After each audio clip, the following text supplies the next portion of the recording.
dengan mengucapkan Bismillahirrahmanirrahim. Acara sosialisasi budaya positif Rabu 16 November 2022 dimulai. Mari kita langsung saja ke acara, yaitunya sambutan Kepala SMA Negeri 1 Pulau Punjung.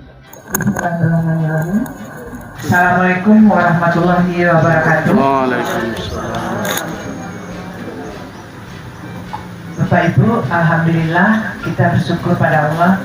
Pada pagi ini kita berkumpul dalam rangka kegiatan teman-teman kita guru CGP ya.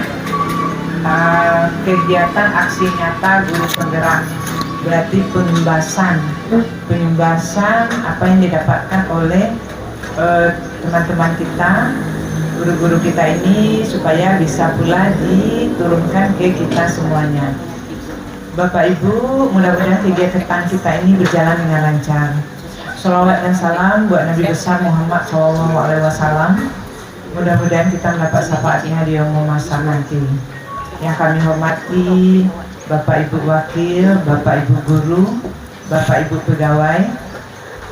Jadi Bapak Ibu, kami berpikir kemarin dengan beberapa guru komite, wakil, bagaimana caranya ya supaya Bapak Ibu itu bisa membuka.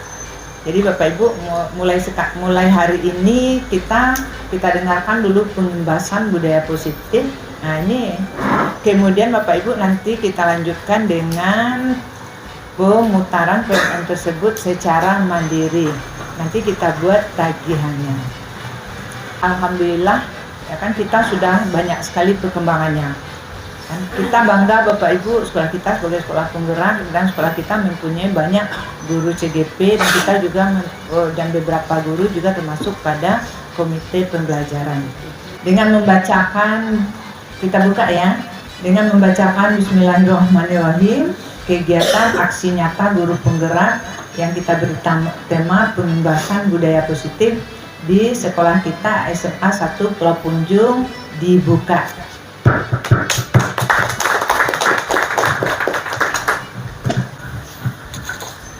Selanjutnya penyampaian materi 1 oleh Ibu Desniwati Esos. Kepada Ibu Di, silakan.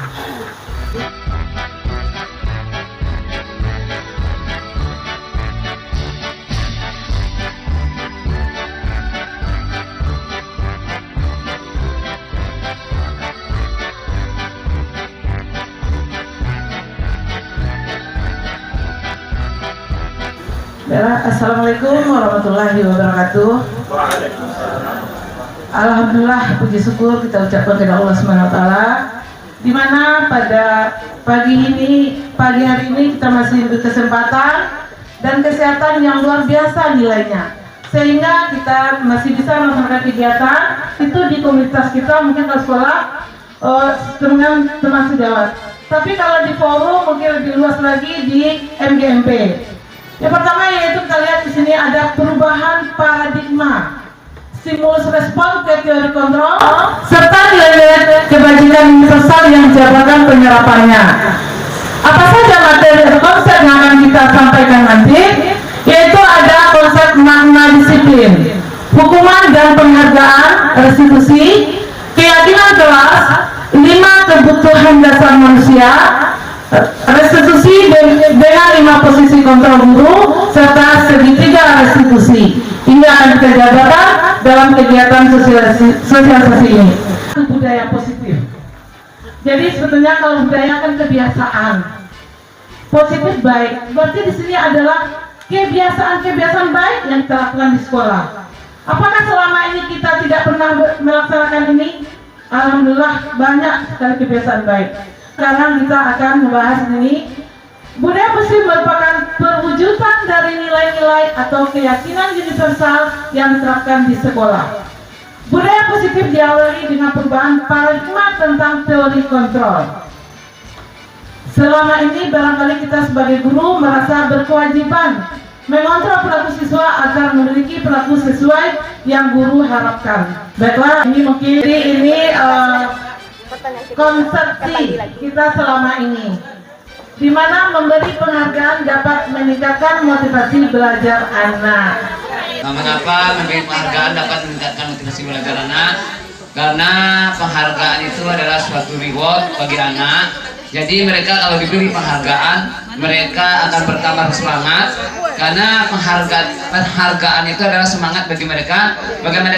Bagaimana mereka untuk mendapatkan penghargaan itu, maka mereka akan belajar lebih keras dan lebih berhati-hati di dalam mengerjakan apa yang mereka kerjakan. Jadi reward itu sangat penting sekali. Ya, tanpa reward mungkin mereka tidak ada imbasnya bagi mereka, tapi dengan adanya reward maupun berupa nilai, berupa materi dan lain-lain, maka itu hal yang sangat terpenting dalam memberikan sesuatu kepada anak oleh seorang guru. Terima kasih. Terima kasih banyak kepada Pak Safridon. Gimana, mau ada tambah lagi? Bagi yang setuju? Oke, Bu It. Ya, kami tambahkan di sini, memberikan penghargaan kepada anak itu daya saing ya. Persaingan sehat akan terjadi kepada anak. Terjadi persaingan positif ya. Mereka berkeinginan untuk mendapatkan penghargaan yang diberikan oleh kita seorang guru. Ini akan terjadi persaingan sehat. Mereka akan berusaha, bagaimana saya akan dapat, bagaimana saya akan bisa untuk menjadi yang terdepan ya. Ini tambahan kami dari Pak Dor. Terima kasih. Bapak Ibu sampaikan tadi, ayo kita bermain peran sekarang. Apa yang kita laksanakan di sini? Minta siapa yang mau berperan sebagai A, siapa yang sebagai B. Oke? Coba. Oke, Bu It dengan Elo. Mari kita simak. Anggap jadilah, sobeklah secari kertas kecil. Tuliskan benda atau sesuatu yang sangat berharga.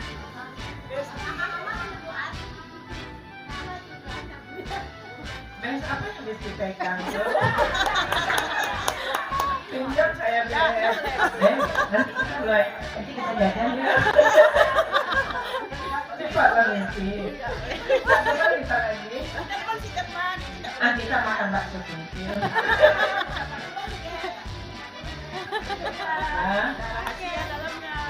Bes cepat habis. Nyambung lagi, teman-teman.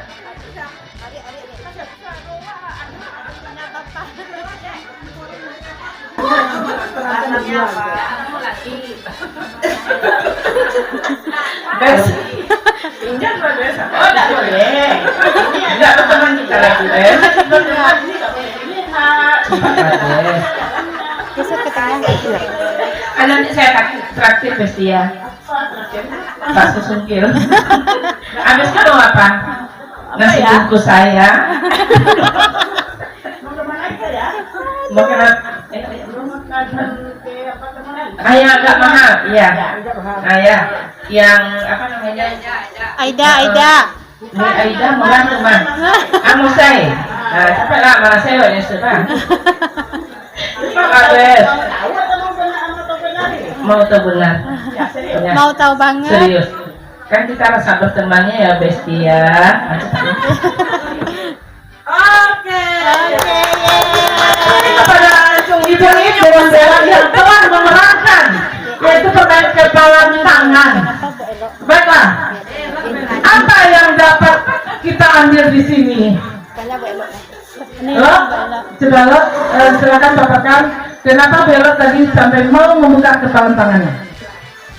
Mestinya sudah payah, sudah diberi ini, sudah diberi itu, sudah dijanjikan makan, sudah dibawa ke sungai Kilangan untuk mengisi perut. Nah akhirnya dulu juga karena memang kita membutuhkan makan karena perut sudah lapar.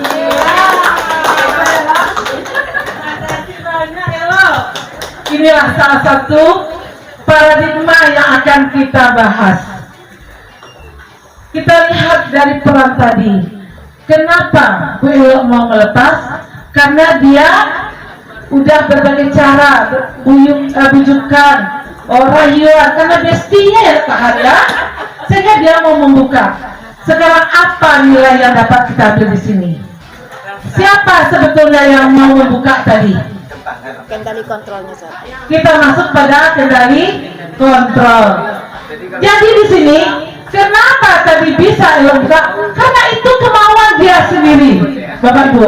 Bagaimanapun rayuan dari Bu Ik, kalau dia sendiri tidak mau membuka, tidak akan terbuka. Jadi inilah salah satu perubahan paradigma, Bapak Ibu. Kita ikutan seni industri guru mengontrol murid. Jadi kenapa selama ini kita menganggap murid itu patuh, tidak mau? Ini salah satu merupakan ilustrasi kontrol guru kepada murid. Kalau memang murid itu tidak mau untuk melaksanakan apa keinginan guru, tidak akan terlaksana. Kapan saatnya murid mau mengikuti aturan guru? Karena itu dia memilih. Kalau tidak saya ikuti guru, nanti saya mungkin diiming-imingi dengan nilai. Saya mungkin dikatakan siswa yang bandel. Tapi kalau memang muridnya tidak mau membuka, tidak akan bisa mengikuti apa instruksi guru. Jadi selama ini pada tengah kita guru tidak bisa mengontrol murid. Yang mengontrol murid adalah murid itu sendiri. Kalau ada kemauan dia untuk belajar, ya dia akan mengikuti pembelajaran dari guru.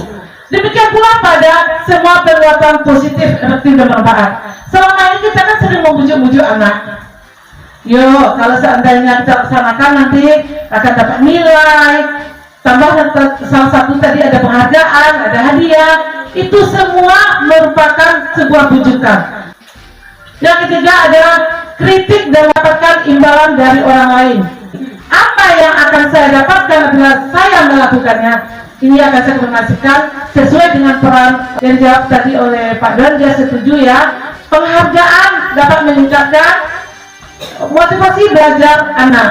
Oke. Ini termasuk motivasi eksternal. Kita boleh memberi penghargaan atau reward kepada anak, tetapi jangan diiming sebelum dilaksanakan. Contohnya, Nanda, kita kan sering ketika sosialisasi, ini ada door prize. Siapa yang bisa menjawab pertanyaan nanti akan mendapat door prize. Itu merupakan satu motivasi yang dari luar, eksternal. Bagaimana dengan anak yang tidak mendapat door prize? Apakah dia tidak merasa tidak adil? Ini akan kita lihat nanti juga merupakan sebagai motivasi eksternal. Yang ketiga adalah untuk menghargai diri sendiri. Ini sebetulnya motivasi yang akan kita wujudkan, yaitu motivasi internal dari dalam diri kita. Motivasi internalnya atau intrinsik ini adalah dari diri kita sendiri. Kita mulai dari diri kita untuk mengubah apa sebetulnya nilai-nilai yang akan kita laksanakan. Contohnya, seandainya saya datang apabila saya datang tepat waktu misalnya, mungkin saya bisa melaksanakan pembelajaran sesuai dengan daftar. Kalau seandainya saya terlambat, mungkin pembelajaran akan tertinggal. Nilai-nilai ini ada dari dalam diri itu sendiri. Makanya sekarang kita masuk dalam aplikasi adalah nilai-nilai itu dalam profil pelajar Pancasila. Itu ada 6 nilai. Tujuan dari disiplin positif itu menanamkan motivasi yang ketiga pada murid-murid kita, yaitu untuk menjadi orang yang mereka inginkan dan menghargai diri sendiri dengan nilai-nilai yang mereka percaya. Jadi nilai yang sudah ada dalam diri itu yang akan kita laksanakan. Nah, ini tadi ada hukuman, konsekuensi, dan restitusi. Hukuman berada pada identitas gagal. Sedangkan identitas sukses yaitu disiplin. Disiplin itu ada 2 nanti. Ada konsekuensi, ada restitusi. Apa yang membedakannya? Hukuman sesuatu yang menyakitkan harus terjadi. Restitusi merupakan pilihan. Jadi apa artinya di sini? Kita sebagai guru yang diminta sekarang berada pada posisi restitusi. Kenapa? Karena di sini kalau hukuman yang kita laksanakan itu akan menyakitkan. Kadang-kadang anak itu memang tidak siap untuk menerima hukuman.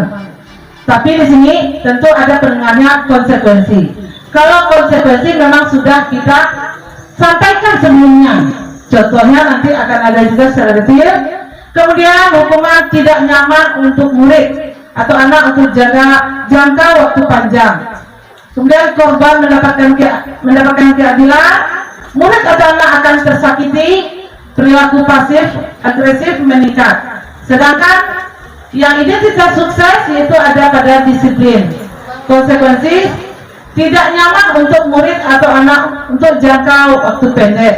Contohnya, kalau selama ini bagi Anda yang terlambat hadir atau hadir pagi, apa sanksi atau yang kita berikan?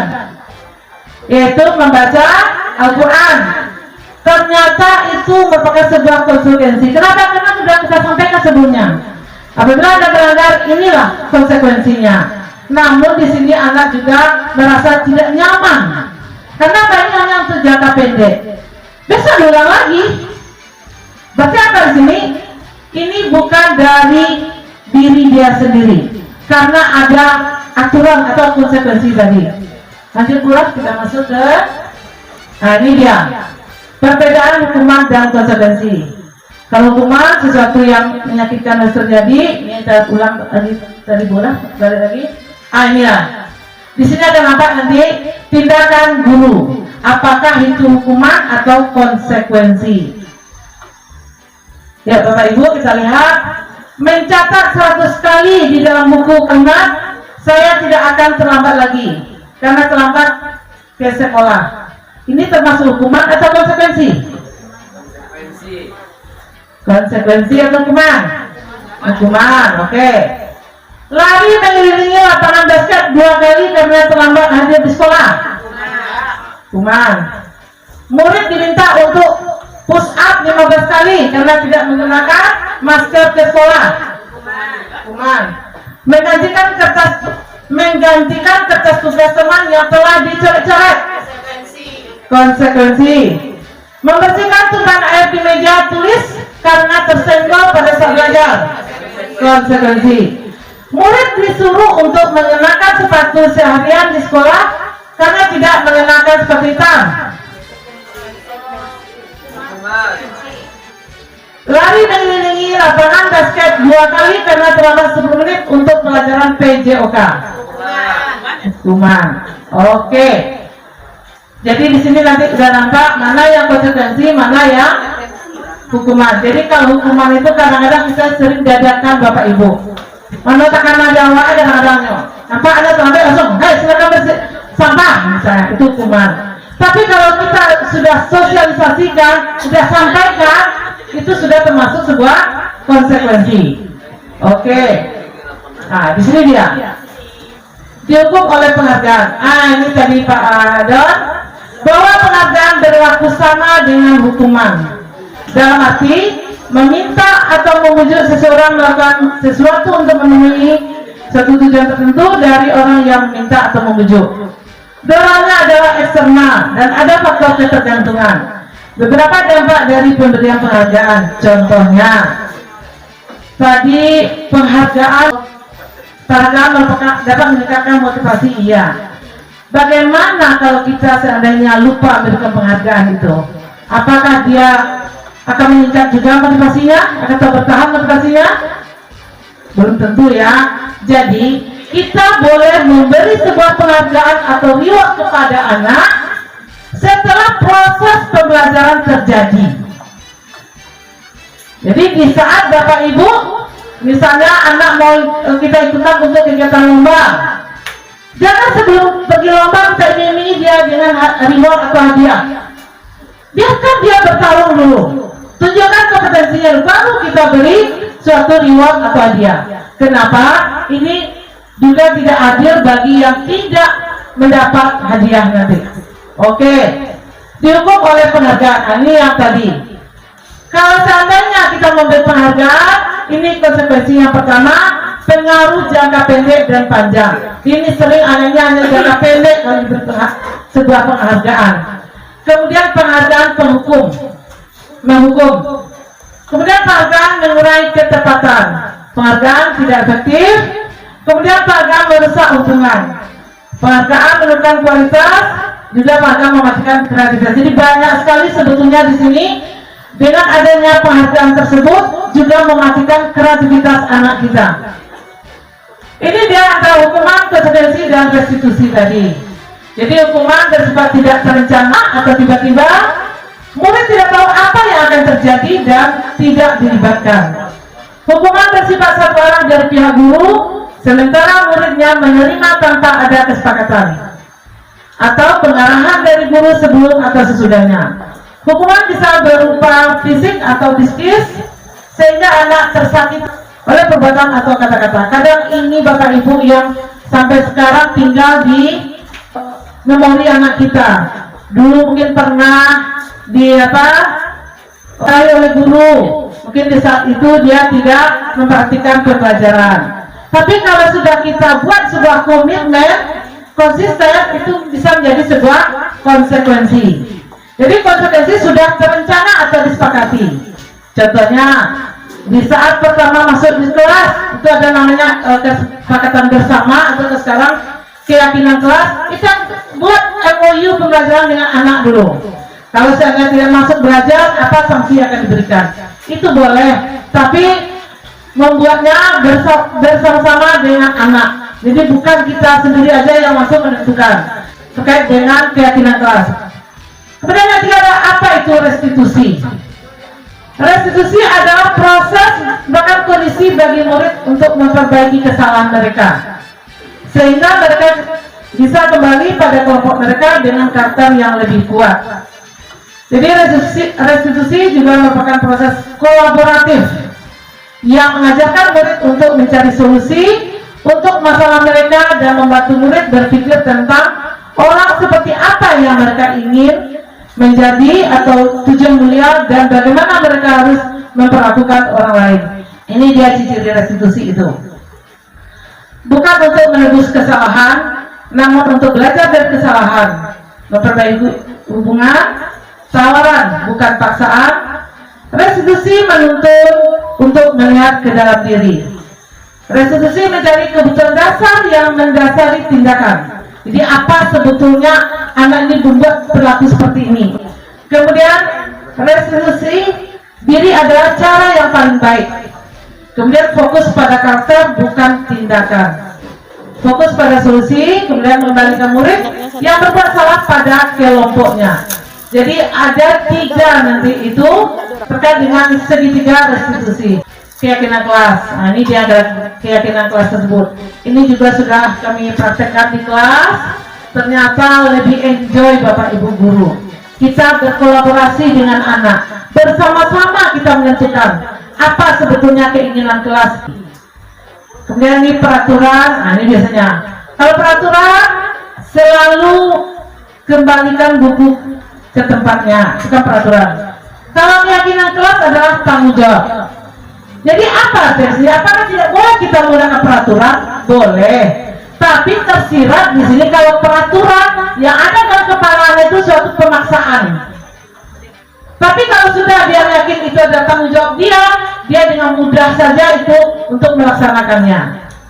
Jadi dalam arti ada perubahan, mungkin dari segi bahasa juga, cuma nilainya besar pengaruhnya di kelas. Kemudian ini ada 5 kebutuhan dasar manusia.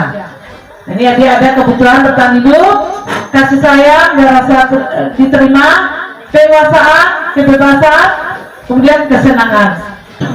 Yaitu kita mulai dari melihat apa itu kebutuhan dari siswa kita, murid kita, atau masuk yang 5 tadi. Yaitu kebutuhan bertahan hidup, kemudian kasih sayang. Bapak Ibu, dia tidak cukup kasih sayang itu di rumah saja. Di sekolah dia butuh, tapi berbeda konotasinya nanti dengan yang di rumah. Kemudian penguasaan, ini bagi anak-anak yang memang dia butuh kadang-kadang untuk seperti ketua kelas, dia kadang ingin gimana siswa teman itu mau ikuti sesuai dengan apa yang diinstruksikannya. Kemudian kesenangan ini terutama bagi anak-anak, bukan berarti dia bebas, enggak, tapi kita buatlah kelas itu yang aman dan nyaman. Ini posisi kita sekarang Bapak Ibu. Kita sebagai guru ada 5 posisi kontrol. Yang pertama penghukum, ini yang kita sampaikan tadi.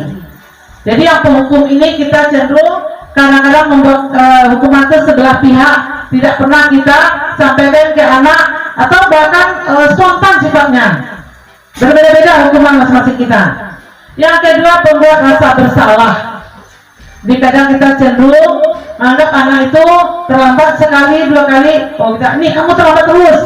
Padahal kalau kita laksanakan nanti yaitu pada tahap restitusi, banyak sekali yang bisa kita gali dari anak itu.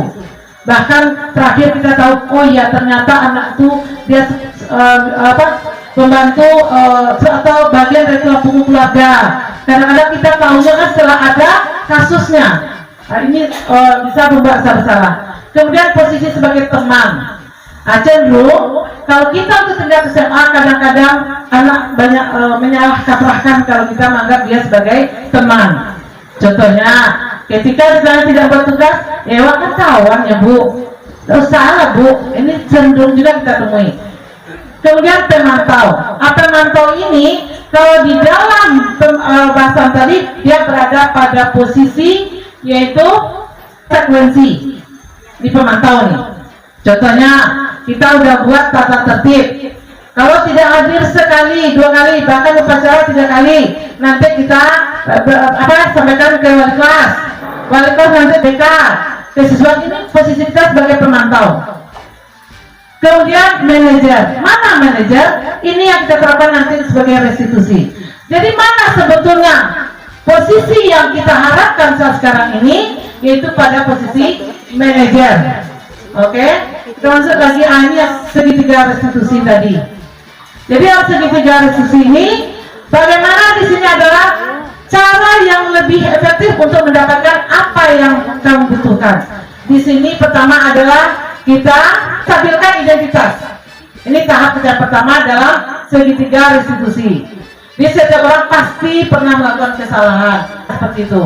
Kemudian kamu bukan satu-satunya yang pernah melakukan ini. Contohnya, mungkin ada anak kita yang tidak mau mematuhi tata tertib berpakaian. Kita adakan di sini, bukan menyalahkan, tolong masukkan baju, bukan. Tapi kita berusaha di sini dengan menyampaikan, kamu bukan satu-satunya orang yang pernah melakukan ini. Contohnya, tidak hanya kamu mungkin yang melakukan pakaian, banyak yang lain. Ini berada pada identitas. Kemudian yang kedua yaitu validasi. Yang ketiga adalah menanyakan keyakinan. Jadi inilah segitiga restitusi. Demikian materi yang dapat saya sampaikan. Kalau ada kesalahan, saya mohon maaf, itu datangnya dari saya. Kebenaran datangnya dari Allah. Kemudian saya ucapkan salam dan bahagia. Terima kasih. Assalamualaikum warahmatullahi wabarakatuh. Waalaikumsalam.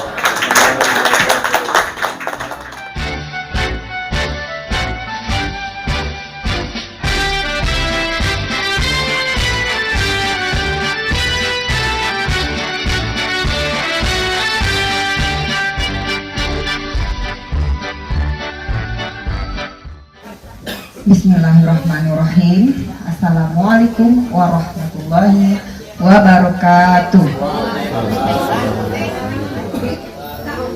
Baik rekan-rekan sejawat, Ibu Bapak Guru SMA Negeri 1 Pulau Punjung.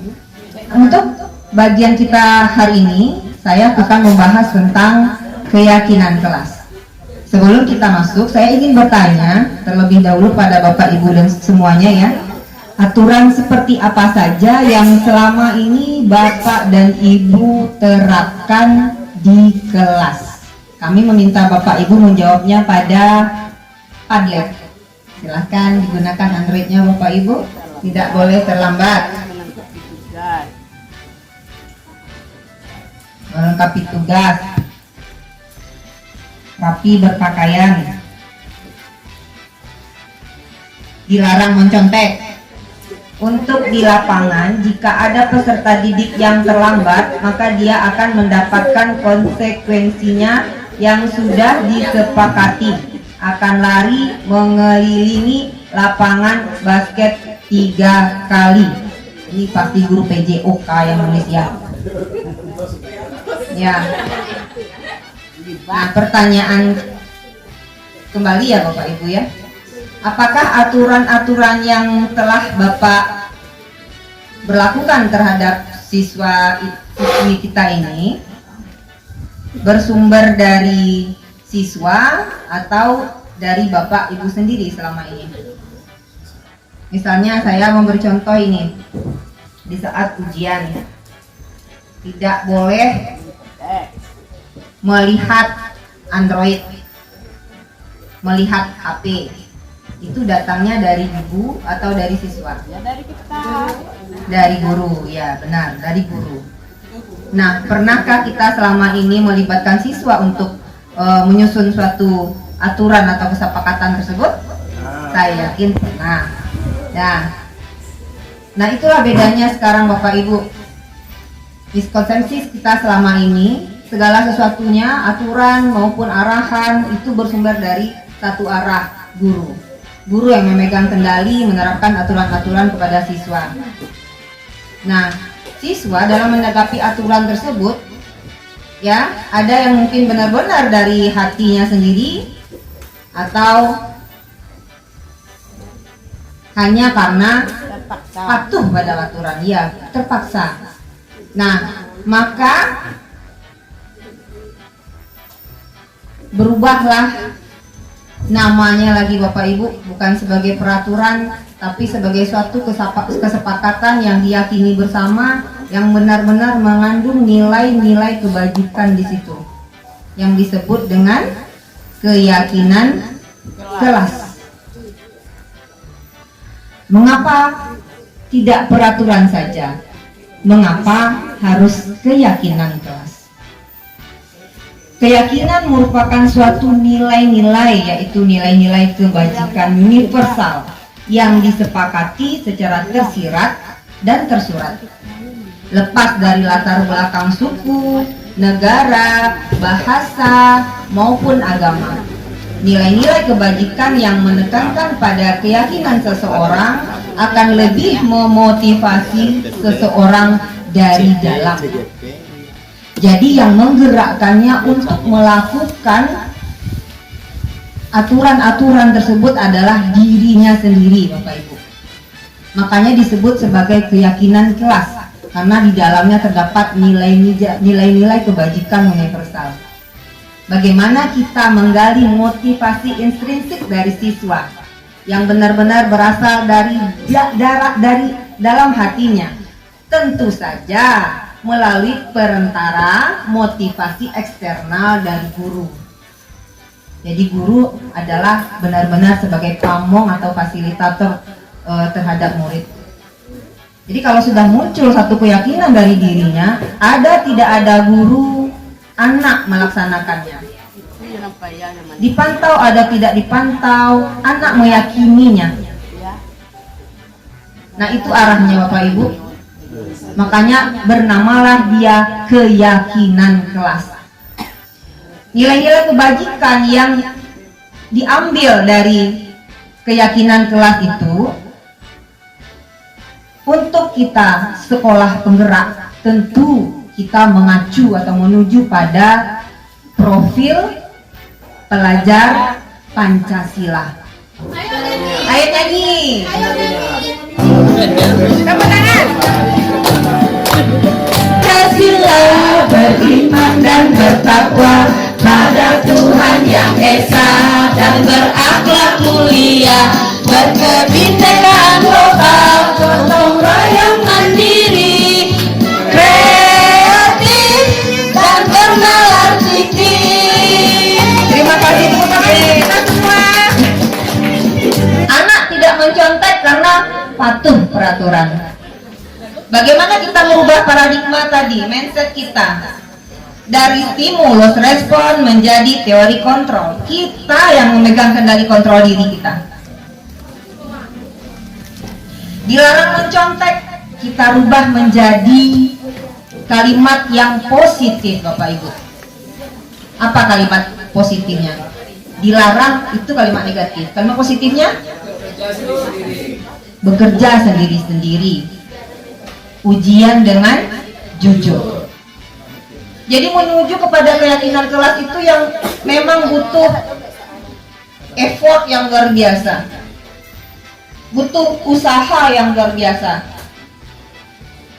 Kita sebagai guru wajib memberikan motivasi ekstrinsik kepada siswa kita, ya, agar muncul motivasi ekstrinsik dari mereka, sehingga menjadi suatu budaya positif bagi siswa-siswa kita. Nah, ini ada beberapa ya Bapak Ibu ya. Beberapa hal yang menuntut ini dijadikan sebagai peraturan di sekolah atau di sekolah. Misalnya, selalu kembalikan buku ke tempatnya, itu peraturan ya. Nah, nilai keyakinan kelasnya yaitu nilai kebajikannya tanggung jawab. Motivasi intrinsik, bagaimana mereka menjaga harta benda sekolah ini seperti mereka menjaga harta bendanya di rumah. Oke, dilarang mengganggu orang lain. Artinya nilainya di situ adalah menghormati orang lain. Itu yang menjadi keyakinan kelasnya. Dilarang membuli, dilarang mengganggu teman. Hadir di sekolah 15 menit sebelum pembelajaran dimulai, itu peraturan ya, tegas sekali gitu. Ya, nilainya di situ menghormati orang lain, waktunya guru ya dihormati ya. Guru udah masuk dia terlambat. Berkomitmen. Oke, Bu Dila. Senang berkolaborasi. Bu Dila kelompokkan dia sebagai keyakinan kelas atau peraturan? Kalimatnya enak ya Bapak Ibu ya. Positif, membahagiakan. Joni apa Buya kita? Menghargai waktu. Menurut Bapak itu keyakinan atau peraturan? Hanya sekedar peraturan. Benar. 100. Benar Pak. Matikan keran setelah dipakai. Ini di labor nih. Matikan keran setelah digunakan. Bu Nela. Peraturan, terima kasih. Yang hijau yang terakhir ini saya mau tunjuk tangan ini. Berjiwa kompetitif. Ayo Bapak Ibu. Berjiwa kompetitif. Keyakinan. Ya. Benar. Oke, terima kasih atas partisipasinya. Kita kembali ke slide berikutnya. Nah, peraturan berlari di kelas atau koridor, munculkanlah peraturan ya. Nah, keyakinannya kita bisa jadikan berjalanlah di kelas atau koridor. Itu contoh-contohnya. Bapak Ibu bisa membuat kalimat yang lebih positif daripada kalimat-kalimat ini. Ya, terlambat, ya ada peraturannya. Dimunculkanlah keyakinan datanglah tepat waktu. Bisa juga menghargai waktu. Membedakan teman, berteman dengan semua orang, masuk ke hati Bapak Ibu. Tidak membedakan teman atau berteman dengan semua orang, itu lebih positif kalimatnya. Piket di pagi hari. Nah, piket setelah pulang sekolah. Setelah ini kita bisa mengaplikasikan membuat keyakinan kelas sebagai wali kelas maupun guru mapel. Oke, next. Nah, jadi ini ada jenjang-jenjangnya Bapak Ibu. Nah, pemahaman kita tentang budaya positif juga seperti itu. Ya, berangsur-angsur kita dari peraturan kelas, mematuhi peraturan kelas, menjadi suatu keyakinan kelas. Keyakinan kelas adalah implementasi dari motivasi intrinsik yang sudah tumbuh dalam diri kita, berkat motivasi ekstrinsik yang diberikan oleh guru dan lingkungan, termasuk orang tua, sehingga muncullah nanti nilai kebajikan universal, nilai-nilai yang terdapat pada profil pelajar Pancasila. Jadi benar-benar berdarah-darah kita Bapak Ibu. Kita mungkin masih di level ini. Bagaimana nanti kita bisa ke level ini? Mari kita terapkan sama-sama. Nah, setelah itu terbentuklah lingkungan yang positif. Semua orang di sekitar kita pikiran positif. Be positif, menanggapi sesuatu hal itu dari sisi positif. Bagaimana murid kita bisa berpikiran positif jika gurunya saja masih sering berpikiran negatif? Termasuk saya sendiri mungkin menghadapi perilaku siswa. Kenapa siswa ini sering terlambat Macam-macam pikiran di hati di kepala kita ini Bapak Ibu. Kita tidak pernah menelaah bagaimana kehidupan siswa ini di rumahnya, apakah dia ada kendaraan. Nah, bagaimana cara atau bagaimana pembentukan keyakinan sekolah atau keyakinan kelas ini? Jadi kalau skopnya sekolah, ya jadi keyakinan sekolah. Dari keyakinan kelas diramu lagi, disusun lagi, ditinjau ulang lagi, akhirnya kita jadikan keyakinan sekolah. Keyakinan kelas bersifat lebih abstrak daripada peraturan. Seperti kata saya bilang tadi, ada tersirat nilai-nilai di dalam itu. Ya, nilai-nilai kebajikan universal yang lebih rinci dan lebih konkret ya. Jadi peraturan itu lebih rinci, lebih konkret. Nah, sementara keyakinan itu bersifat lebih abstrak. Ya, keyakinan kelas berupa pernyataan-pernyataan universal. Jadi bukan kalimat-kalimat yang sempit dan maknanya dangkal. Ya, dilarang pakai sepatu putih. Nah, itu kan maknanya dangkal. Ya, otak anak hanya ketuju pada sepatu putih nggak boleh. Pernyataan keyakinan kelas senantiasa dibuat dalam bentuk kalimat-kalimat positif. Jadi kalimat-kalimat positif yang benar-benar membangkitkan motivasi intrinsik dari siswa. Keyakinan kelas hendaknya tidak terlalu banyak, kisaran 3 sampai 7 buah itu sudah pas itu. Sehingga mudah untuk diingat dan dipahami oleh semua warga kelas. Kemudian keyakinan kelas sebaiknya sesuatu yang dapat diterapkan di lingkungan tersebut. Jadi kalimatnya benar-benar bisa kita implementasikan dalam komunitas kita, komunitas praktisi, komunitas siswa. Kemudian semua warga kelas hendaknya ikut berkontribusi dalam pembuatan keyakinan kelas lewat kegiatan curah pendapat. Nah, ini dia yang paling penting, kegiatan curah pendapat. Next. Adapun prosedur penyusunan keyakinan sekolah atau keyakinan kelas ini Bapak Ibu, pembentukan keyakinan kelas dengan cara mengubah kalimat-kalimat dalam bentuk negatif menjadi positif. Contoh, jangan berlari di kelas atau koridor, itu merupakan kalimat negatif. Kita rubah, berjalan dengan tertib di koridor, itu sudah positif sekali. Kemudian disusun melalui curah pendapat guru dan siswa. Ya, memang bertemu guru dengan siswa dalam kelas merumuskan keyakinan kelas ini. Diawali dengan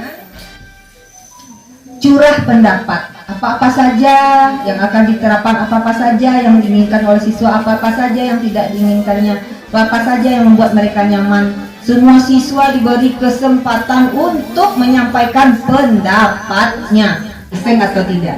Jadi seperti itu kira-kira. Kemudian setelah kita bercurah pendapat dengan murid, kemudian kita tinjau ulang bersama, kita pilih mana yang bisa kita jadikan keyakinan kelas, ya.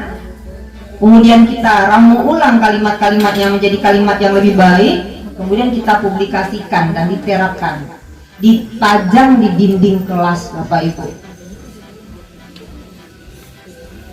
Jadi setiap siswa melihat keyakinan kelas, ketika ada pelanggaran, dia siap dengan konsekuensinya. Bukan hukuman, tetapi konsekuensi. Nah, ini beberapa dokumentasi, ya mungkin ini sudah pernah kita lakukan dalam membuat kesepakatan kelas. Kita membuat seperti ini ya, bisa dengan kita meminta anak menempelkan sticky note setelah dia tuliskan apa-apa saja, kita suruh anak duduk berkelompok, atau dengan mengisi Padlet. Ya, awalnya memang kesepakatan kelas karena kalimat anak mungkin tentu berbeda-beda. Kita jadikan kalimat positif. Ya. Next. Nah, apakah kalau sudah terbentuk keyakinan kelas serta-merta anak tidak akan melanggar? Tidak. Ya, tidak serta-merta, tapi kita ada usaha. Nah, jika terjadi pelanggaran, ada hal yang harus kita pahami, yaitu 5 kebutuhan dasar manusia. Di mana seluruh tindakan manusia memiliki tujuan tertentu. Semua yang kita lakukan adalah usaha terbaik kita untuk mendapatkan apa yang kita inginkan. Ketika kita mendapatkan apa yang kita inginkan, sebetulnya saat itu kita sedang memenuhi satu atau lebih dari satu kebutuhan dasar kita, yaitu kebutuhan untuk bertahan hidup, survival, kasih sayang dan rasa diterima, love and belonging, kebebasan atau freedom, kesenangan atau fun, dan penguasaan, power. Nah, ketika seorang murid melakukan perbuatan yang bertentangan atau pelanggaran, itu merupakan suatu respon ya dari ketidak terpenuhinya salah satu kebutuhan mereka. Bisa satu, bisa dua. Nah, untuk lebih jelasnya mari kita lihat satu persatu 5 kebutuhan tersebut. Nah, 5 kebutuhan dasar manusia. Yang pertama, kebutuhan bertahan hidup, survival. Kebutuhan yang bersifat fisiologis, kesehatan, rumah, makanan, kebutuhan biologis, komponen psikologis, kebutuhan akan perasaan aman. Kemudian kebutuhan kasih sayang atau rasa diterima, love and belonging. Kebutuhan akan hubungan dan koneksi sosial, kebutuhan untuk memberi dan menerima kasih sayang, dan kebutuhan untuk merasa menjadi bagian dari suatu kelompok. Anak kalau tidak diterima dalam kelompok sepermainannya, sepergaulannya, dia biasanya akan melakukan hal-hal yang tidak semestinya ya. Kemudian kebutuhan penguasaan atau pengakuan atas kemampuannya, ya, power.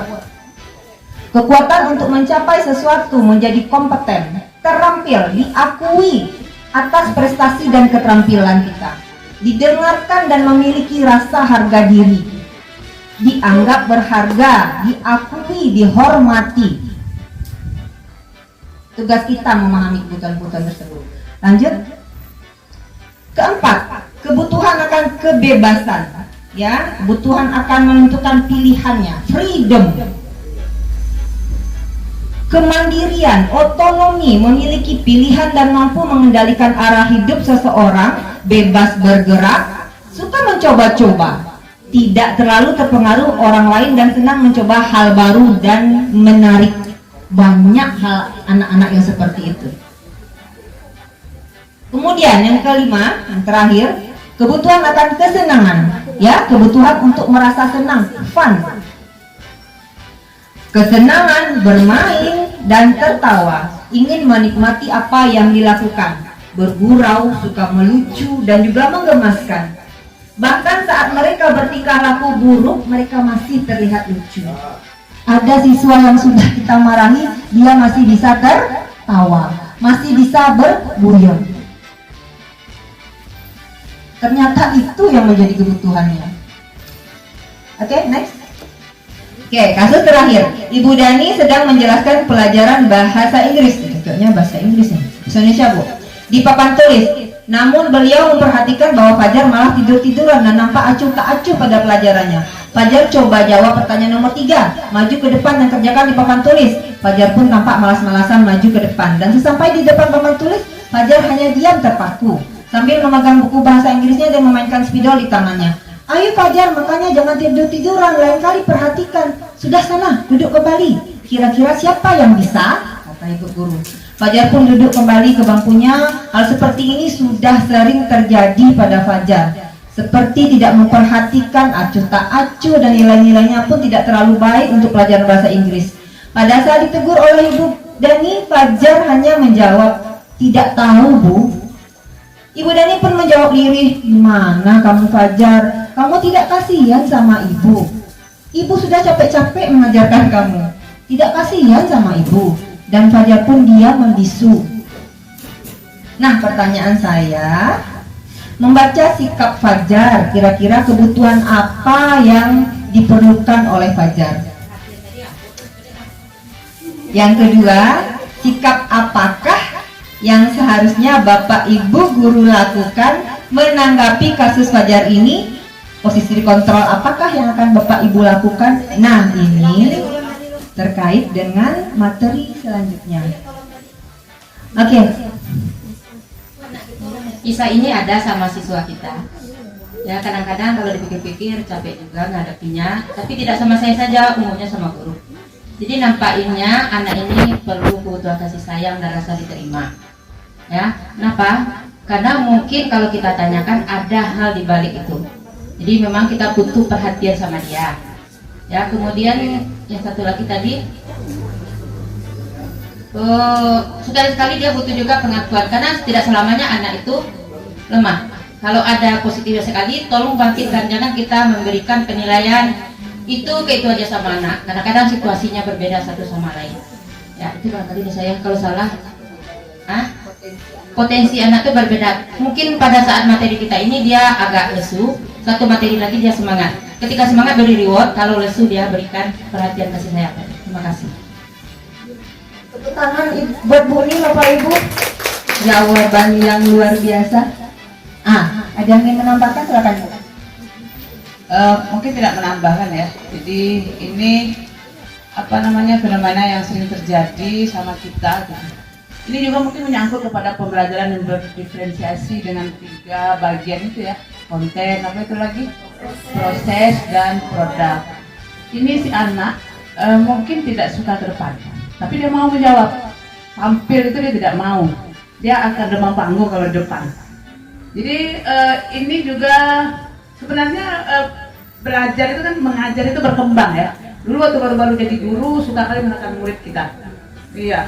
Tapi setelah lama menjadi guru, memahami, ternyata yang sekarang ini sebenarnya yang di wilayah kesana sudah dilakukan. Ini hanya peresmian kan ya. Jadi ada kebutuhan mereka itu mungkin kebebasan, kebutuhan akan pilihan. Iya. Jadi yang penting bagi mereka itu adalah kita tidak menekan, kita tidak mengintimidasi. Itu salah satu bentuk daripada kita menghargai mereka, menghargai kebebasan mereka. Gitu. Iya, mengakomodir kebutuhan dia akan kebebasan. Jadi walaupun kita bebaskan, tetapi yang tujuan kita tercapai juga, anak menjawab. Dan dia lebih mengerti ternyata menjawab dengan posisi yang dipilih gitu.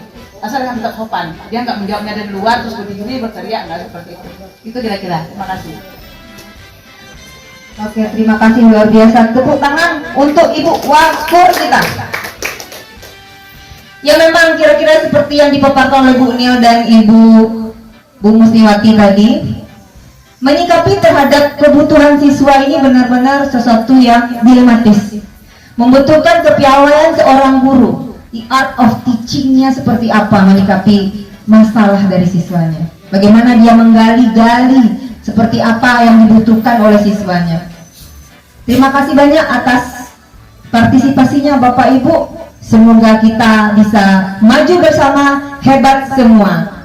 Salam dan bahagia. Assalamualaikum warahmatullahi wabarakatuh.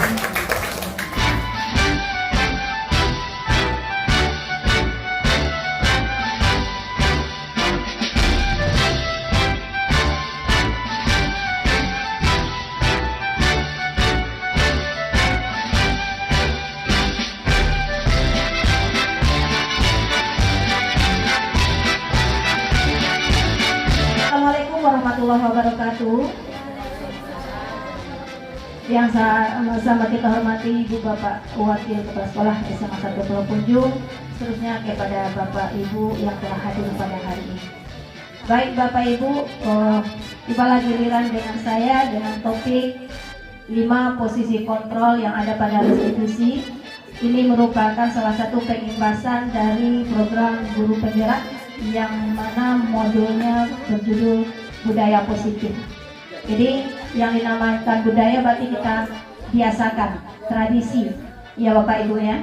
Oke Bapak Ibu, kita hitung sebentar ya, kita sambung kata biar kita semangat lagi dan fokus kembali Bapak Ibu. Bisa Bapak Ibu? Oke. Baik, kita sambung kata ya Bapak Ibu. Kita mulai dari Pak M. Nur, nanti siapa yang saya tunjuk. Instruksinya gini ya Bapak Ibu. Kita sambung kata, berarti teman yang sesudah kita menyambung kata yang berada di akhir. Hanya satu kata Bapak Ibu. Kemarin saya Bapak Ibu mengikuti lokakarya sekolah penggerak kedua. Ada TK, SD, SMP, dan SMA.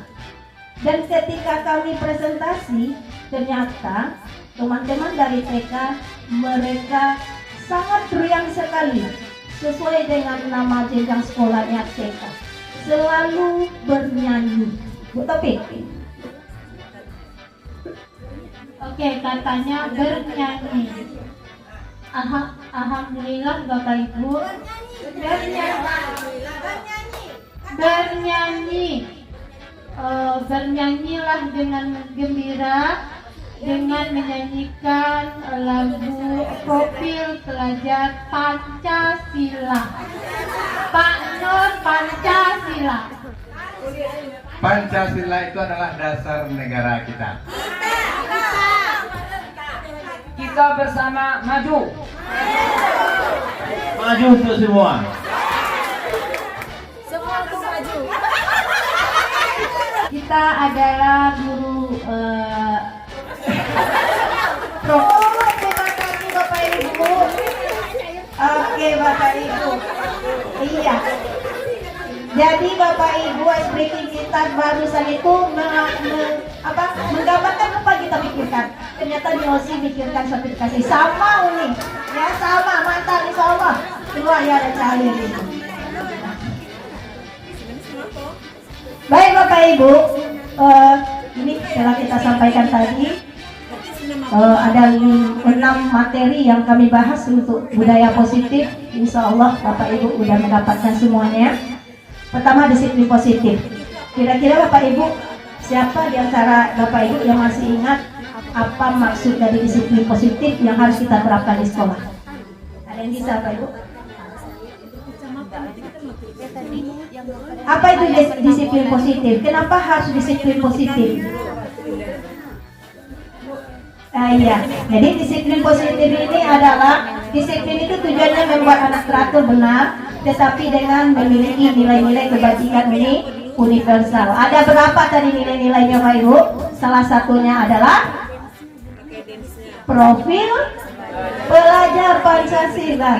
Jadi apapun bentuk disiplin yang kita terapkan di kelas, di sekolah, itu harus berpedoman kepada nilai-nilai universal.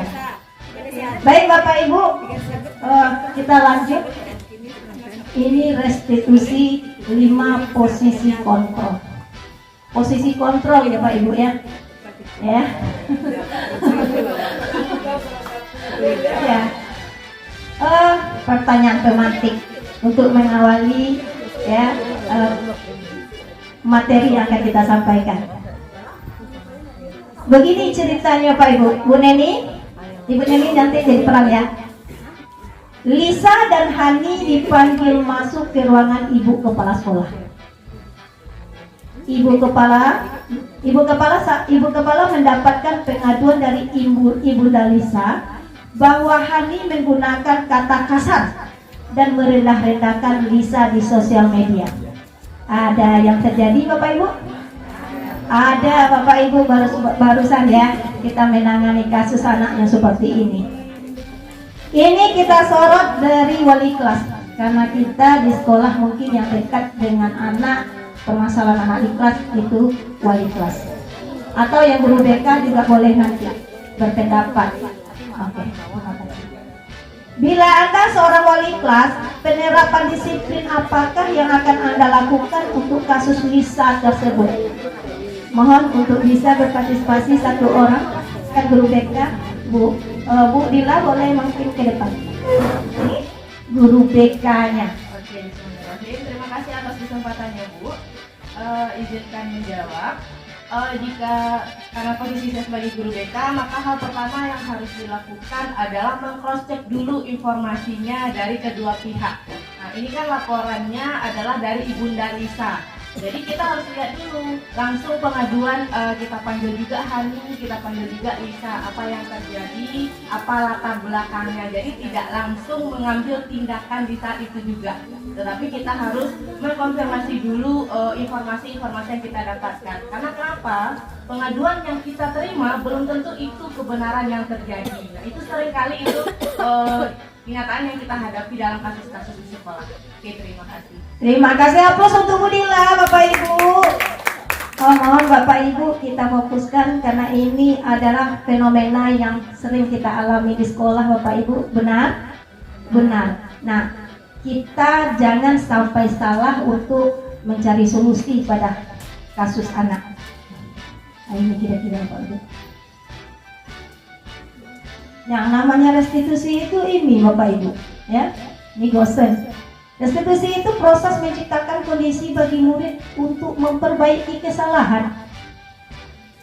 Anak yang karakternya kurang ketika kita menghadapi dalam pembelajaran, mungkin di waktu-waktu dia akan berubah. Nah, ini gunanya kita, perannya kita dalam memberikan solusi kepada masalah anak. Oke, ini dia Bapak Ibu, ya. Jadi sebuah pendekatan untuk menciptakan disiplin positif, ya. 5 posisi kontrol yang harus kita terapkan Bapak Ibu. Yang mana menurut Bapak Ibu yang paling cocok untuk kita sebagai tenaga pendidik? Ya. Pertama ada penghukum. Yang kedua pembuat merasa bersalah. Yang ketiga kita sering memperlakukan anak sebagai teman. Yang keempat sebagai pemantau dan yang kelima sebagai manajer. Kira-kira posisi kita di mana Bapak Ibu? Sebagai manajer. Ada yang menjadi terhukum Bapak Ibu? Ada ketika kita tidak stabil emosinya. Kita lihat satu persatu Bapak Ibu, penghukum. Biasanya kalau penghukum seorang pendidik itu lebih cenderung menghardik, ya kan? Itu berada pada posisi penghukum kita. Ya. Nadanya tinggi, bahasa tubuhnya melotot. Nah, penghukum ini akan keluar ketika emosi kita tidak stabil. Nah, anak-anak bahkan orang tua hari ini Bapak Ibu, ya Nela, sangat-sangat sensitif Bapak Ibu.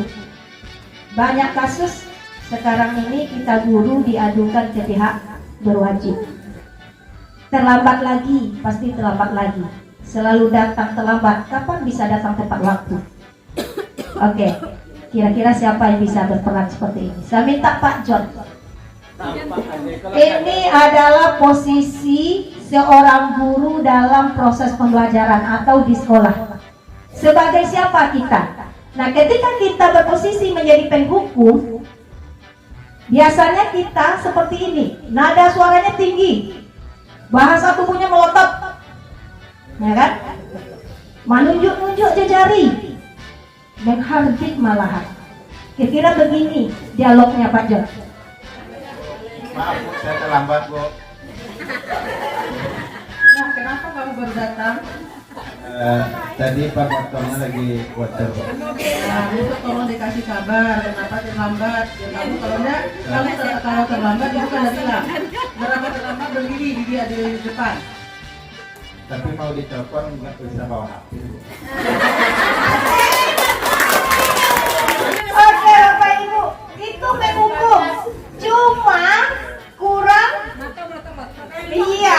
tinggi, matanya nggak melotot. Kalau saya jadi guru, Pak John jadi siswa. Joni, kenapa kamu terlambat lagi? Tetapi Bapak Ibu, ada tadi dialog Bu Nelda Yeti, itu termasuk hukuman. Verbal, menyakiti fisik. Anak tidak memakai sepatu hitam, kita suruh berjalan tanpa pakai sepatu. Itu menghukum. Anak tidak mencatat sama kita, disuruh anak mencatat sampai habis buku isi 40-nya. Itu menghukum. Itu salah satu hasil dari menghukum. Alhamdulillah kita hari ini tidak ada Pak Ibu. Baik Bapak Ibu, silakan Bu Bakur, silakan berikan contoh. Ada contoh ya terkait kasus yang selama ini yang ada ini yang dibicarakan sebentar ini. Itu saya jadi wali kelasnya. Baik Ibu-Ibu, jadi menghukum itu juga bisa melalui perkataan kita. Yang kedua Bapak Ibu, pembuat merasa bersalah. Apa kata-kata pembuat merasa bersalah? Ya, kita posisi ketika pembuat merasa bersalah ini nadanya, suaranya mengeles, gitu ya, sedih. Bahasa tubuhnya merapat pada anak, lesu. Nah gitu. Adi, kamu ini bagaimana ya? Kamu sudah berjanji dengan ibu tidak akan terlambat lagi. Nah, kamu kenapa senang melihat ibu susah? Apakah kamu tidak kasihan sama ibu? Apa hasilnya? Murid akan merasa bersalah karena ada orang lain yang dirugikan. Berikutnya sebagai posisi teman. Coba kita lihat kasusnya. Ketika kita posisi sebagai teman, nada suara kita ramah, akrab. Dia ada sisi positif dan negatifnya. Kalau positifnya kita akrab sama anak, mereka akan segan sama kita, tapi hanya kita, bukan untuk orang lain. Dia akan memilih-milih guru nanti. Ini yang namanya motivasi eksternal. Motivasi yang paling bagus itu adalah motivasi internal. Motivasi dari dalam. Berarti segala sesuatu yang dikerjakan murid, kita berikan keringanan. Nah, apa yang terjadi? Murid akan merasa senang dan akrab, tetapi mereka akan ketergantungan. Berikutnya Bapak Ibu, ada sebagai posisi pemantau. Hanya memantau saja. Ya. Nada suara kita datar, bahasa tubuhnya yang formal. Ya. Coba Pak Don, nampak Pak Don? Gimana kira-kira kalau Pak Don berposisi sebagai pemantau? Ben, ya tahukah kamu jam berapa kita memulai untuk belajar? Tahu Pak. Kamu sudah terlambat 15 menit, tapi Bapak dari dulu udah bilang kalau terlambat, ya terlambat, nah, kamu harus lapor ke tiket dulu. Paham Pak. Saya harus tinggal jelas pada jam istirahat nanti dan mengejarkan tugas jalan saya. Makanya tugas yang tertinggal itu dikerjakan di rumah, bukan di sekolah. Iya Pak. Oke, terima kasih Pak Don. Kalau dia tahu Bapak Ibu, kita memberikan konsekuensinya. Iya, gini, kalau dia terlambat masuk, konsekuensinya apa? Lambat keluar, sehingga melahirkan budaya-budaya positif. Manajer ini yang bagus, ya, nada suaranya tulus, bahasa tubuhnya tidak kaku, mendekat ke murid. Jadi anak kita suruh mencari solusi sendiri. Itu yang namanya manajer, bukan kita yang menentukan. Kalau anak buat salah, konsekuensinya ini. Tetapi tidak. Ketika menjadi manajer, kita diminta ya hanya memfasilitasi saja, dan anak memang betul-betul menyadari apa kesalahannya. Nah, nanti Bapak Ibu kita ingin refleksi lagi, kira-kira kita itu ya sudah nggak bisa membedakan 5 posisi kontrol tadi. Oke Bapak Ibu, coba perhatikan kira-kira kita berada di posisi mana. Ya, kita cek dulu pertanyaannya. Saya kecewa sekali dengan kamu.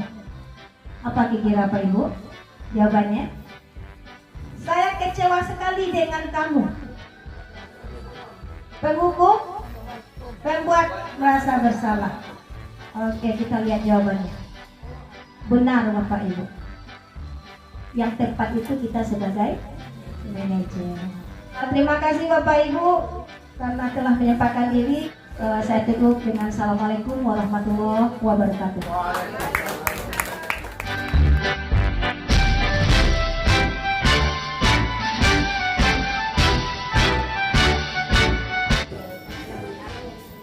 Kita lanjut kepada pemateri berikutnya. Ini adalah materi terakhir ya, yang akan disampaikan oleh Ibu Topitora SPD MPD. Disilakan. Sudah bisa kita mulai Bapak Ibu? Oke. Assalamualaikum warahmatullahi wabarakatuh. Pintu yang Pancasila, belajar, bergerak, berbagi untuk negeri, kita menjalin kolaborasi. Belajar, bergerak, berbagi untuk negeri, demi Maulana di Pertiwi. Terima kasih banyak Bapak Ibu. Oke. Saking kreatifnya kita, saking responsifnya kita guru, bahkan ada bahasa yang rasanya memang kurang strek di hati. Tapi Bapak Ibu, kita lanjutkan ya materi kita ya Bapak Ibu. Kita ini Bapak Ibu, kami kasih stick note ini masing-masing kan. Bapak Ibu, saya lanjut ke pertanyaan pemantik saya Bapak Ibu, di mana Bapak Ibu di sini saya minta karena hari Dasia ada gerakannya, jadi Bapak Ibu kami mohonkan untuk membuat apa yang diinginkan dari pertanyaan pemantik kami. Dan nanti Bapak Ibu silahkan bergerak ke depan dan tempelkan di sini ya Bapak Ibu. Oke, bantu satu nih. Oke Bapak Ibu, pertanyaan pemantiknya adalah seperti ini. Bapak Ibu mendengar cerita dari teman-teman bahwa salah seorang anak didik kita yang bernama Amar, mudah-mudahan tak ada nih ya yang nama ini ya, selalu datang terlambat. Ternyata hari ini Bapak Ibu yang di kelas itu dan si Amar datang terlambat juga dengan Bapak Ibu.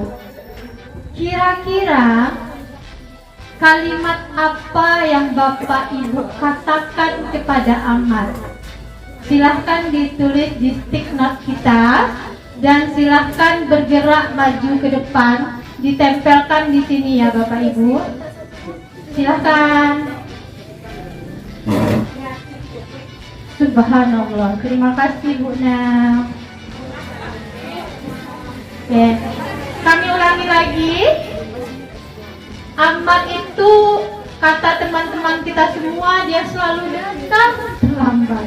Ternyata hari ini Bapak Ibu membuktikannya, dia juga datang terlambat dengan Bapak Ibu. Apa kalimat pertama yang Bapak Ibu katakan kepada Ammar pada waktu Ammar menghadap? Kayak Pak Jan ngadap ke Bu Nel tadi, Assalamualaikum Bu, maaf saya terlambat.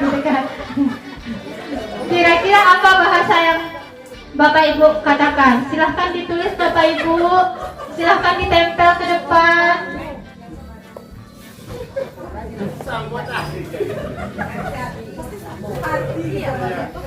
Silakan.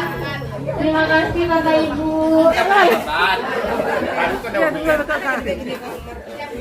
Kenapa Ammar tadi?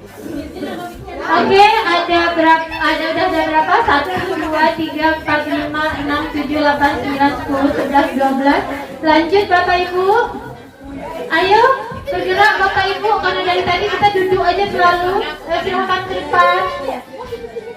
Oke, alhamdulillah sudah bertambah. Oke, terima kasih Bapak Ibu. Coba kita lihat, Bapak Ade bantu Ibu Pak Ade. Coba dibaca Pak Ade. Apa saja bahasa-bahasa yang telah kita sampaikan ke anak didik kita ketika dia terlambat. Silakan Pak Ade.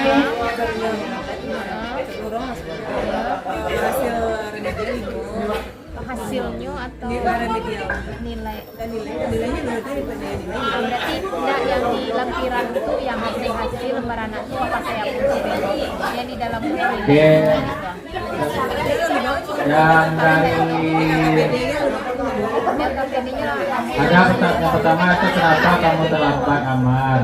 Yang kedua sama kenapa kamu terlambat. Ketiga Ammar kenapa bisa terlambat hari ini. Keempat sama kenapa terlambat terus. Oke, terima kasih Pak Ade. Kamu juga lagi yang terlambat. Kalau kami lihat dari bahasa-bahasa yang ada di depan, ini udah baik semua nih. Oke Bapak Ibu, rata-rata memang bahasa itu yang sering muncul di kita. Kalau hanya baru satu kali amat terlambat dengan kita. Sama tadi dengan bahasa Bu Nel dengan Pak John, kenapa terlambat? Ternyata jawaban Pak John tadi apa Bapak Ibu? Saya tadi ban saya bocor. Minggu depan Pak John terlambat lagi. Muncul lagi alasan yang sama. Pak John, kenapa terlambat? Ban saya mau bocor lagi Bu. Kan itu seperti itu ya Bapak Ibu. Kan seperti itu yang sering kita temui anak kita. Bahkan ada alasan lain. Hari ini bannya bocor, besok lagi apa lagi yang terjadi? Tadi mengantar adik Bu. Tadi mengantar adik Bu. Oke. Jadi tugas yang diamanai oleh teman-teman CGP ke kami adalah bagaimana menyelesaikan persoalan yang dihadapi oleh anak kita tanpa kita dalam posisi menghukum Bapak Ibu. Oke Bapak Ibu, jadi segitiga restitusi namanya. Menyelesaikan masalah anak yang nanti di ujungnya adalah meningkatkan motivasi intrinsik dari diri anak. Menyelesaikan masalah tanpa masalah. Karena pada dasarnya anak kita yang bermasalah itu dia gagal dalam dirinya. Dia mengalami kegagalan dalam dirinya. Kenapa dia bisa gagal? Berarti ada kebutuhan yang tidak terpenuhi. Seperti yang disampaikan oleh teman kita tadi, Bu Rini SS. Berarti ada masalah kebutuhan yang tidak terpenuhi. Si Amar boleh saja, boleh jadi bannya bocor itu udah dari kemarin, tapi bapaknya, ibunya tidak punya uang. Punyanya baru tadi pagi. Boleh jadi itu, berarti kebutuhannya juga tidak terpenuhi. Boleh jadi memang bannya tidak bocor, tapi ibunya tidak membangunkan dia tadi pagi. Atau boleh jadi dia kena marah oleh ibunya tadi pagi. Kan boleh jadi seperti itu artinya marilah kita selalu berpikiran positif terhadap persoalan-persoalan yang dihadapi oleh siswa kita. Dan ini terjadi dengan kami Bapak Ibu di lokal 12 MIPA 2. Kalaulah dengan kami pagi, akhirnya apa yang terjadi? Kalau dia terlambat, anak tidak masuk lagi. Setelah kami tanya, kemarin kenapa? Sebenarnya saya udah datang Bu, tapi terlambat 5 menit. Akhirnya karena kita udah punya konsekuensi bersama di kelas, tidak boleh terlambat, mendingan saya tidak datang Bu, daripada nanti mood ibu juga blank gara-gara saya terlambat. Ternyata dia memikirkan kita Bapak Ibu. Kalau ada anak yang terlambat nyelonong masuk, merubah mood tidak? Merubah mood Bapak Ibu tidak? Merubah mood kita. Dan anak memikirkan itu. Kalau saya juga masuk Bu, minta izin masuk ke ibu, yang terjadi mood ibu berubah. Nanti ibu tidak nyaman lagi. Dan tidak hanya saya yang korban, semua teman-teman kita di kelas juga korban, kata dia.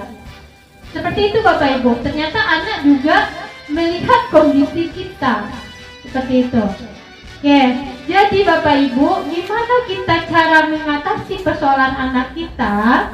Di segi 3 restitusi ada 3 tindakan yang harus kita lakukan. Yang pertama, memvalidasi tindakan yang salah. Dia udah gagal, jangan dibuat gagal lagi. Anak ini udah gagal untuk bisa datang tepat waktu, kita tambah lagi kegagalannya Bapak Ibu, jangan. Bagaimana divalidasi tindakan yang salah ini? Bapak Ibu, kita buat keyakinan kelas kita yang diawali dulu dengan bahasa. Ananda, ini udah kami praktekkan juga kemarin di kelas Ibu. Ananda mimpikan kelas kita ini seperti apa? Bu, kelas yang bersih dan nyaman. Bu, kelas yang tak ada lagi teman-teman mencemooh. Itu impian ternyata anak-anak kelas kita. Itu impiannya anak-anak kelas kita. Dari impian itulah Bu kita bergerak. Kalau seperti itu, apa kalimat-kalimat positif yang bisa kita sepakati di kelas kita? Akhirnya ada kalimat positifnya kemarin. Setiap siswa berpakaian rapi. Tidak ada lagi kata halus. Setiap siswa berpakaian rapi. Kalau kita selama ini kan seperti itu. Kalau tata tertib kita, setiap siswa harus berpakaian rapi. Kata harusnya tidak boleh lagi kita buang. Karena harus itu jatuhnya kemana tadi Bapak Ibu? Hukuman. Jadi itu kita rubah. Setiap siswa membayar uang kas kelas dengan penuh kesadaran. Itu yang kami buat kemarin di 12 MIPA 2. Karena mereka menginginkan kelas itu pakai kipas angin di seluruh penjuru. Jadi solusinya apa? Dari dana sosial, Bu. Persoalannya hari ini dana sosial itu yang kawan-kawan tidak bayar, seperti itu, Bu. Kalau itu udah ada, Bu, baru persoalan siswa kita selesaikan dengan 3 tahapan ini. Inilah yang dikatakan segi 3 restitusi. Yang bagian bawah namanya menstabilkan identitas. Dengan konsep setiap orang pasti pernah melakukan kesalahan. Benar apa tidak? Benar apa tidak Bapak Ibu? Benar. Dan kita selalu meyakinkan diri, kamu bukan satu-satunya yang pernah melakukan. Kita kan sering juga, saya pun pribadi kadang juga terlambat. Tapi dengan adanya alasan-alasan atau adanya kebutuhan-kebutuhan yang terdesak, akhirnya apa yang terjadi? Kita datang terlambat. Itu Bu, jadi diusahakan saat anak berbuat salah, kita kembalikan dulu, kita stabilkan dulu dirinya. Kita stabilkan dulu dirinya Bapak Ibu. Dengan bahasa seperti apa? Ini bahasanya. Kalimat-kalimat yang harus kita gunakan seperti ini. Berbuat salah itu tidak apa-apa. Tidak ada manusia yang sempurna. Saya juga pernah melakukan kesalahan seperti itu. Ini terbukti dari bahasa kita di sini tadi kan Bapak Ibu. Oke, kita bisa menyelesaikan masalah ini. Itu sebenarnya bahasa-bahasa yang bisa kita sampaikan ke anak. Bapak Ibu, jadi anak dengan rasa bersalah tidak lagi dia dipojokkan dengan kesalahannya. Tapi kita mencoba mencari solusi dari permasalahan yang dia hadapi Bapak Ibu. Itu yang pertama, menstabilkan identitas. Yang kedua, kita memvalidasi tindakan yang salah. Karena setiap kita berbuat pasti ada tujuannya kan? Kalau kita sudah memahami kebutuhan dasar yang mendasari kita dalam melakukan sebuah tindakan, maka kita akan berpikir apa cara yang paling efektif untuk memenuhi kebutuhan tersebut. Jadi berikutnya Bapak Ibu,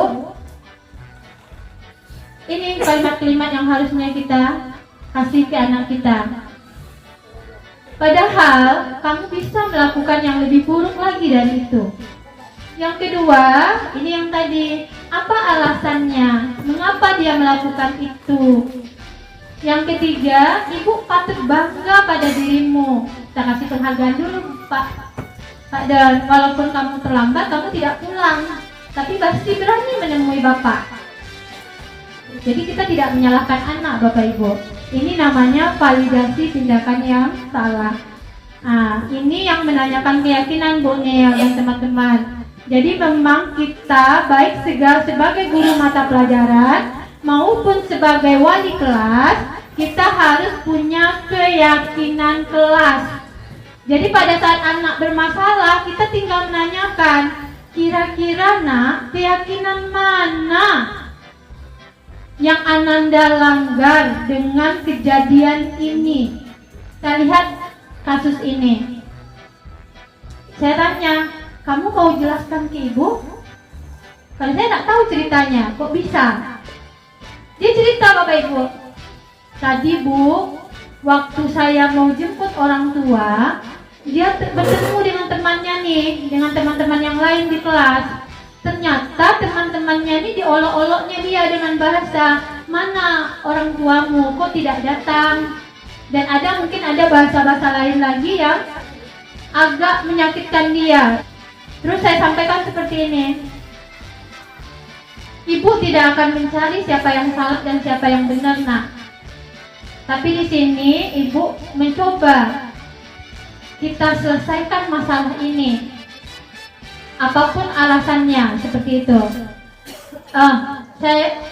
Mari kita coba untuk mencari penyelesaiannya dari masalah ini. Karena ibu yakin dan percaya, ini namanya galing, Bapak Ibu, pasti ada alasannya. Kenapa seperti itu? Dia jawab, iya Bu. Saya coba lagi untuk bertanya. Ibu melihat Galing mungkin mempertahankan harga diri sebagai seorang laki-laki, namun caranya belum tepat sehingga dia dalam kondisi bermasalah, ya Bu. Sekarang saya tanya, kira-kira keyakinan kelas yang mana? Dia bilang, saya tidak menghormati orang lain, Bu, dan juga tidak menghormati diri saya sendiri. Akhirnya dia sadar, Bapak Ibu. Ini namanya dari segitiga restitusi kita tadi, nanti Ibu kelompokkan ya. Mana dari segitiga restitusi ini dia yang stabilkan identitas, mana dia yang memvalidasi tindakan yang salah, dan terakhir mana dia yang menanyakan keyakinan. Yang dengan bahasa menstabilkan di mana, Bapak Ibu? Oke, ya. Oke, Galing, Ibu tidak akan mencari siapa yang salah dalam hal ini. Ayo kita cari jalan keluarnya. Yang kedua, yang memvalidasi tindakan. Mana Bapak Ibu? Oh ya, Ibu yakin kamu punya alasan untuk melaksanakan itu, melakukan itu. Yang terakhir adalah menanyakan keyakinan. Di bahasa yang mana Bapak Ibu? Oke, sekarang mari kita bicarakan tentang keyakinan kelas kita. Keyakinan mana yang kamu langgar, Ibu? Mungkin itu saja, banyak maaf. Terima kasih banyak atas partisipasi Bapak Ibu. Ini sangat-sangat luar biasa Bapak Ibu. Kami akhiri. Assalamualaikum warahmatullahi wabarakatuh. Salam dan bahagia.